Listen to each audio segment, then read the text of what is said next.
Halo semua, apa kabarnya? Di Indonesia sedang dilanda demo ya.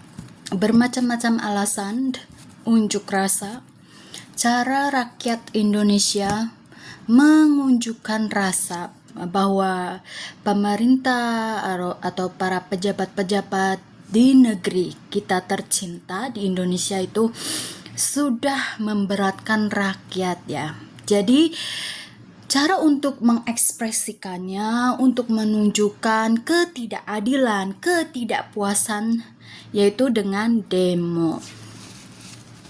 Demo di Indonesia itu bukan satu kali, dua kali, atau bahkan sering di setiap era kepresidenan ya. Era Presiden Gus Dur, era Presiden Soeharto, era Presiden, ya setiap era presiden yang menjabat yang menjabat ya, maksudnya. Di sini kita harus mengerti ya. DPR itu isinya apa-apa ya. DPR itu setahu saya informasi yang saya dapatkan itu ya lewat media sosial YouTube ataupun TikTok ataupun berita-berita lain ya yang saya dapatkan dari internet, itu DPR itu ialah anggotanya fraksi-fraksi atau partai-partai yang dulunya menyodorkan satu profil untuk disokong, untuk diajukan bahwa orang ini pantas untuk menjabat sebagai pemimpin Indonesia. Maksudnya di sini dalam konteks karena Indonesia itu terbagi 3 unsur, legislatif, eksekutif, dan yudikatif ya. Jadi Indonesia itu sebenarnya tidak ada pemimpin yang benar-benar yang mempunyai kuasa mutlak ya, karena dalam dasar hukum Indonesia itu terbagi 3 ya, eksekutif, legislatif, dan yudikatif. Jadi di sini dalam artian presiden itu ialah satu orang yang ditunjuk untuk mewakili dari Sabang sampai Merauke dengan membawa nama yang digabungkan sebagai Indonesia, yaitu NKRI, yaitu Negara Kesatuan Republik Indonesia. Ya, dari sini kekuasaan presiden itu tidak mutlak, maksudnya masih ada yang tidak boleh diterjang oleh presiden ini, karena ada suatu lembaga yang menghalangi atau mengoreksi bahwa tindak tanduk presiden ini benar, betul, atau sudah sah atau tidak sah atau tidak betul. Ada suatu lembaga yang mengoreksi tindak tanduk presiden, dari kepresidenan, dari kepimpinan presiden. Nah, dalam sini konteks presiden itu mempunyai unsur-unsurnya ya, yaitu presiden itu di bawah presiden ada kementerian, di bawah kementerian ada tingkat gubernur, di bawah gubernur. Nah, dari presiden, menteri, gubernur. Nah, kalau sudah mencapai gubernur bertugas untuk mengawasi wilayah-wilayah Indonesia yang disebut provinsi ya. Nah, presiden itu bekerja untuk seluruh wilayah Indonesia dari Sabang sampai Merauke untuk memperhatikan kesejahteraan, keadilan, kemakmuran bagi seluruh rakyat Indonesia. Itu tupoksi presiden ya. Nah, di bawah presiden ada menteri. Menteri itu untuk bekerja sesuai bidangnya masing-masing ya, seperti Menteri Pertanian, Menteri Ekonomi, Menteri Keuangan, itu bekerja menurut tupoksi masing-masing ya. Nah, di bawah menteri itu ada gubernur. Gubernur bertugas untuk menyampaikan perintah dari presiden ya. Nah, di sini gubernur itu bertindak sebagai wakil dari pesan arahan presiden ya. Nah, gubernur bisa langsung bernegosiasi. Maksudnya dalam sini kan gubernur itu gubernur sebagai gubernur itu juga mempunyai sesuatu yang dimaksud, ada yang harus dilakukan, ada yang tidak harus dilakukan, dan ada yang tidak harus dilakukan. Gubernur bisa meminta pertolongan dari menteri untuk memudahkan amanat dari presiden, karena gubernur itu bisa meminta kalau soal keuangan bisa meminta pertolongan menteri keuangan, atau soalnya seperti mengurus pertanian harus berhubungan dengan menteri pertanian gitu ya kan. Nah, dari situ gubernur sudah tahu tupoksinya kan, untuk secara langsung mengawal, memonitoring para wali kota, bupati yang bekerja, pejabat yang bekerja di wali kota, bupati yang ada di wilayah provinsi, yaitu kekuasaan gubernurnya itu ya. Seperti Deddy Mulyadi, dia mempunyai tugas untuk mengawasi, memonitoring kerja para bupati dan wali kota yang ada di Provinsi Jawa Barat. Gitu Besti ya. Jadi ini kita sudah tahu fungsi presiden, menteri, dan gubernur. Jadi presiden tuh ada suatu ketetapan, karena presiden tuh sebagai eksekutif ya. Nah, kita sudah membahas eksekutif. Eksekutif itu dari presiden, menteri, gubernur ya. Dan di bawah gubernur itu ada wali kota, ada bupati ya. Itu eksekutif. Nah, sebagai legislatif, dari informasi yang saya dapatkan, legislatif itu anggotanya ada 500 berapa itu ya, anggotanya itu ada 500 berapa itu. Nah, anggota-anggota dari legislatif itu ialah partai-partai yang dulunya mendukung presiden, dan juga ada partai yang dimaksudnya partai oposisi yang dulunya mendukung, ini saya mendukung orang ini, satu profil orang ini untuk diajukan menjadi presiden ya. Tapi kan dalam era pemilihannya yang didukungnya itu gagal. Tapi mereka masih mendapat kursi di DPR, yaitu berfungsi sebagai legislatif ya. Jadi di sini segala sesuatu yang dirujuk oleh presiden, sepertinya presiden mempunyai usulan nih, saya mau membagikan seperti bantuan pangan untuk di Palestina yang ada di Gaza. Nah, presiden tuh harus merundingkan usulan itu di tingkat legislatif, yaitu DPR ya. Jika suara yang didapatkan di anggota parlemen legislatif itu di DPR itu tidak seimbang, bahkan condong kebanyakan tidak memperbolehkan presiden itu untuk memberikan sumbangan berupa makanan ataupun obat-obatan untuk rakyat Palestina di sana, dan presiden tidak akan bisa mengiringkan itu semua. Tapi kalau dari 500 anggota DPR itu menyetujui bahwa oh iya, kami setuju, dan semua anggota di DPR itu menyetujui dan mempunyai kesepakatan bahwa presiden ini berhak untuk menyalurkan bantuan untuk masyarakat yang ada di Palestina, Gaza yang sedang berperang, yang nggak tahu kapan merdeka, yang selalu oleh pihak Israel yang nggak tahu itu mata dunia itu melihat apa itu di Palestina, di Gaza itu mata dunia itu apa, sampai sekarang tidak ada kemerdekaan untuk mereka, dan sampai sekarang selalu membiarkan Israel itu menindas mereka. Saya nggak tahu di mana mata dunia itu, apakah mata dunia itu sudah pada buta, saya tidak tahu ya. Tapi yang ini ya, tapi di sini itu DPR itu memang mempunyai kekuatan yang sangat kuat untuk menyetujui proposal dari presiden ya. Jadi setiap proposal yang diajukan presiden tuh harus ada ketuk palu dari DPR. Nah, di sini masalahnya ya. Kenapa rakyat Indonesia sekarang menuntut keadilan kepada DPR? Karena presiden pun tidak mempunyai kekuatan untuk menggoyahkan ketuk palu yang ada di DPR.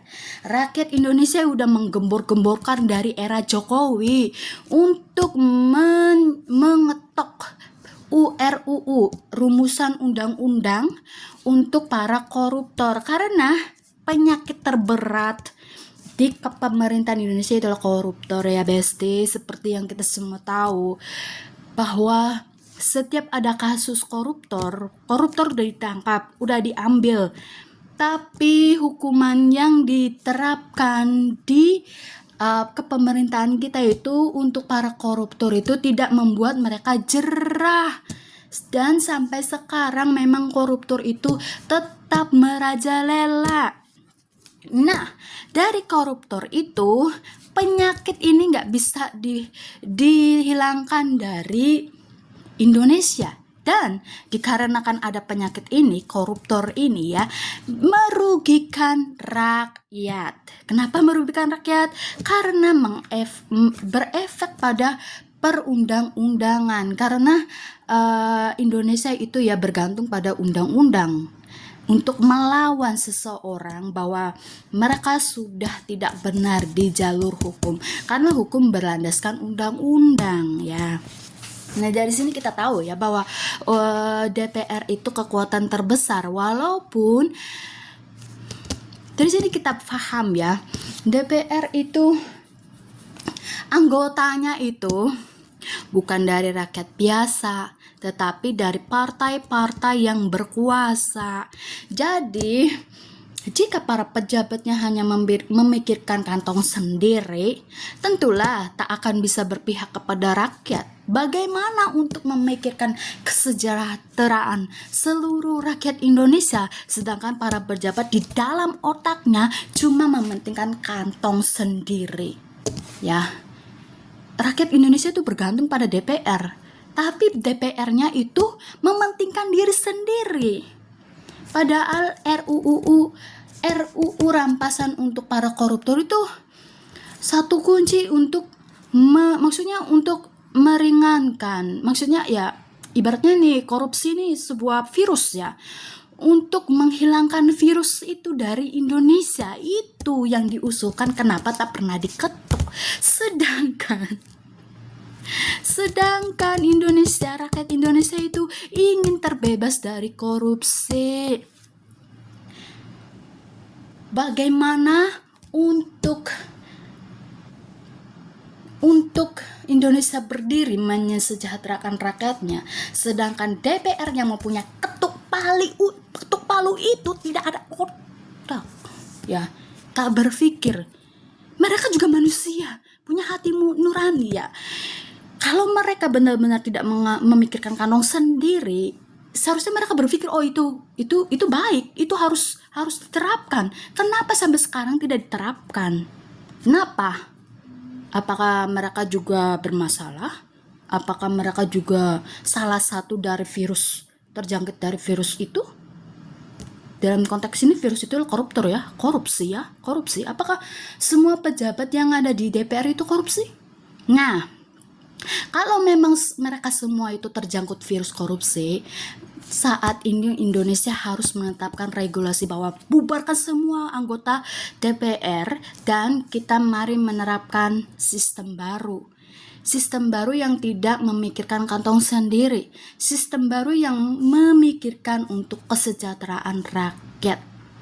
Itu dia. Kalau kekuatan Indonesia ada di DPR, maka kita harus memperbaiki otak-otak yang ada di DPR itu. Jadi bagi seluruh rakyat Indonesia, saya harapkan bisa membersihkan yang ada di DPR. DPR tidak bisa untuk dirusak. DPR tetap harus berdiri karena salah satu pilar yang berfungsi untuk menstabilkan menstabilkan kepemerintahan, kekuatan, pondasi di Indonesia. Jadi DPR tidak bisa dihapuskan. Hanya kita harus meremisi. Maksudnya kita harus membongkar itu anggota-anggota yang sudah terjangkit virus-virus korupsi itu, dan kita harus mengambil maksudnya udara yang ada di dalam gedung DPR itu udah kotor. Kita harus membersihkan, kita harus memberi udara baru agar berfungsi maksimal 100% untuk kesejahteraan NKRI, bukan untuk kesejahteraan kantong sekelompok orang yang ada di gedung itu. Tolonglah sesiapa yang ada di Indonesia yang bisa memberikan solusi bahwa DPR itu harus diberi nafas baru agar DPR bisa bekerja semaksimal mungkin untuk kesejahteraan rakyat Indonesia. Di Indonesia itu tak kekurangan orang-orang pintar ya. Di Indonesia itu saya yakin 100% otak orang-orang Indonesia tuh cerdas-cerdas dan pasti berguna ya. Dan saya harapkan para pemerintah, pemimpin itu tidak terlalu memberatkan rakyat. Kalian sudah menetapkan gaji UMR untuk para rakyat-rakyat jelata yang datang bekerja mengandalkan tenaga mereka hanya untuk sesuap nasi. Ya pantas saja. Saya juga keberatan setelah melihat proposal dari gaji, tunjangan-tunjangan para DPR, sedangkan permintaan rakyat cuma satu, sahkan RUU perampasan koruptor, harta koruptor. Ya, dan sampai sekarang tidak ada pengesahan itu. Memang kita harus memberi udara segar untuk para pejabat-pejabat yang menjabat di DPR, bukan untuk memperjuangkan kepentingan kelompok partai-partai mereka, tapi yang mau bekerja untuk kesejahteraan bersama, yang mau mendedikasikan waktu, tenaga, bukan melihat gaji seberapa hedon gaji yang akan mereka dapatkan, seberapa hedon tunjangan-tunjangan yang mereka akan menikmati ya.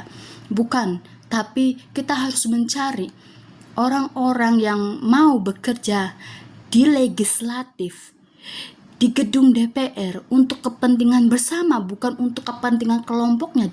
Karena dari salah satu tayangan YouTube yang saya lihat itu, Bapak siapa itu, tolong sahkan RUU perampasan koruptor, dan ada salah satu anggota partai bilang, kalau Anda menggaungkan hal itu di sini, itu bukan tupoksi kami, itu adalah keputusan para ketua-ketua partai kami. Nah, ya bagaimana rakyat itu bisa aman, damai, merasakan kesejahteraan, keadilan, sedangkan mereka kalau disodorkan sesuatu sensitif untuk membersihkan nafas DPR yang sudah kotor itu, mereka bisa memutarbalikkan itu bukan tugas kami, itu adalah tugas ketua kelompok partai kami. Nah, jika mereka sudah bersuara seperti itu, maka bubarkan sistem partai yang ada di DPR. Itu sudah tidak bisa dimaafkan. Jika ada salah satu anggota DPR yang sudah bersuara seperti itu penyakitnya. Jadi saya harap para pejabat yang ada di legislatif, bukan dari perhimpunan partai-partai, jika mereka sudah bersuara seperti itu. Mari kita renungkan untuk kebaikan bersama, agar kesejahteraan, kedamaian, dan keadilan untuk seluruh rakyat Indonesia dirasakan. Ya, kita sudah 80 tahun merdeka, tapi penyakit yang satu ini, korupsi di kalangan pejabat-pejabat yang mempunyai yang mempunyai kunci yaitu jabatan kekuasaan, tapi mereka berotak kotor. Kita harus memerdekakan sistem 3 pilar ini ya. Merdeka Indonesia bukan hanya sekedar merdeka, tapi benar-benar merdeka. Merdeka yang dirasakan dari Sabang sampai Merauke, bahwa para pemimpin yang ada di 3 pilar ini, legislatif, yudikatif, dan eksekutif, benar-benar bekerja pada tupoksinya masing-masing dan bisa menghasilkan kesejahteraan. Kita sudah 80 tahun merdeka. Tolong, ibarat manusia udah tua, 80 tahun itu udah tua.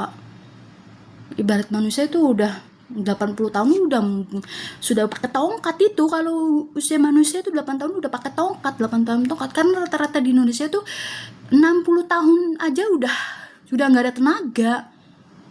Ya, kita itu sudah dari generasi ke generasi. Presiden Indonesia saja sudah berganti, sudah 8 kali berganti ini. Tapi kenapa kita tidak bisa bebas dari korupsi? Dan kita tahu sumbernya itu dari DPR. Jadi kita harus merevisi DPR itu. Ya, sekian ocehan dari saya. Semoga bermanfaat.